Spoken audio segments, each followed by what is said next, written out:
Chapter 1. The Dismissal. I've always believed a company's strength lies not in its titles, but in its people, the quiet ones who do the work others don't see. That belief was tested the day I met the new VP. My name is Elena Harper, and for the past 7 years, I'd worked as a compliance officer at Axis Tech Solutions, a mid-sized tech firm known for its cutting-edge security software and strict ethical standards. My work wasn't glamorous. It didn't make headlines. It didn't go viral. But it kept the company out of legal trouble, steered us away from regulatory fines, and ensured every product release complied with government and industry protocols. I didn't expect gratitude. I expected stability. That all changed when Vice President Aaron Caldwell arrived. He walked through the front doors, a year ago, with an air of arrogance smaller men could only dream of. Aaron wasn't an industry veteran. He hadn't worked his way up. He was a political hire, the nephew of a board member who thought leadership meant loud voices and big promises. He'd never once read a compliance report before he stood in front of the Axis Tech Solutions board and told them, one with a confident smirk, that compliance was a drag on innovation. Innovation, according to him, only mattered if it made headlines and profits. From day one, he looked at me like I was a nuisance. It started with micro-dismissals. Isn't this report too long? You're spending too much time on charity hours. Compliance doesn't need this level of detail anymore. Then the comments turned pointed. My work explained why one of our products hadn't been fined, why another didn't violate privacy standards, why a third had passed safety audits ahead of timelines. Aaron saw it as distraction. He saw me as a threat. He thought he was smarter than everyone. Chapter 1, Part 2. The Termination. It happened on a Tuesday morning. Axis Tech Solutions board of directors was not unaware of Aaron's reckless approach.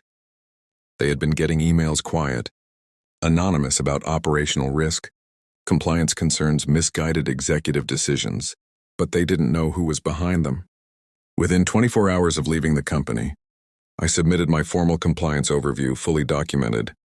Risk summaries ignored by Aaron, reports suppressed from higher management, projects expedited without proper oversight, regulatory thresholds crossed without approval, charity partnerships misclassified to hide conflicts. The board didn't react at first. But then, 2 key institutional investors called. Then the chairman of the audit committee responded. And suddenly every email I sent carried weight.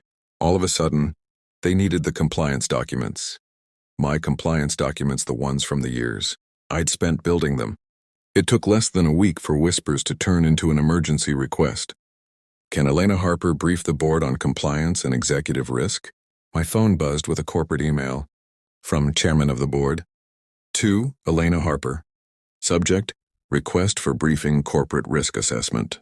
Chapter 1, Part 3. The Interview. I was reviewing a quarterly compliance summary when my manager called me into a glass-walled office. The sun outside cast warm lines across the conference table, but the moment I stepped in, it felt cold. Aaron stood at the head of the table with a practiced smile, the kind that never reached his eyes. "Elena," he began, voice smooth, "we've been reviewing your performance." I smiled politely, assuming we were discussing the upcoming audit. "We believe your role is no longer aligned with our strategic priorities." I blinked. "You mean you're firing me?" "It's not personal," he said, the corporate mask tightening. "It's just business. We're reallocating resources to new leadership. You'll receive severance." He handed me an envelope like he was giving me directions to the bathroom. I didn't argue. I packed my things that afternoon without raising my voice. I kept my dignity and walked out. What he didn't know was this: I wasn't just another employee. I was quietly one of the largest holders of Axis Tech Solutions. Equity not enough to run the company, but enough to be noticed if something unexpected happened. And I had been investing silently, not through publicly traded stocks, but through private options granted during my tenure, compounded over the years. It wasn't advertised. It wasn't public, but it was mine. Chapter 1, Part 4. The Day After. The next morning, sent home with a severance check and an office badge deactivated before I left the building, I didn't feel defeat. I felt validation. I walked into my favorite cafe downtown, ordered black coffee, and opened my laptop. First, I reviewed my personal portfolio unchanged, all intact. Next, I pulled up the company's public records, financial statements, and the list of key institutional investors. That's when a plan began to form. Aaron believed he'd won. He thought compliance was a shell game, something that could be ignored or joked about. He had no idea I understood people, systems, and PR consequences better than he did.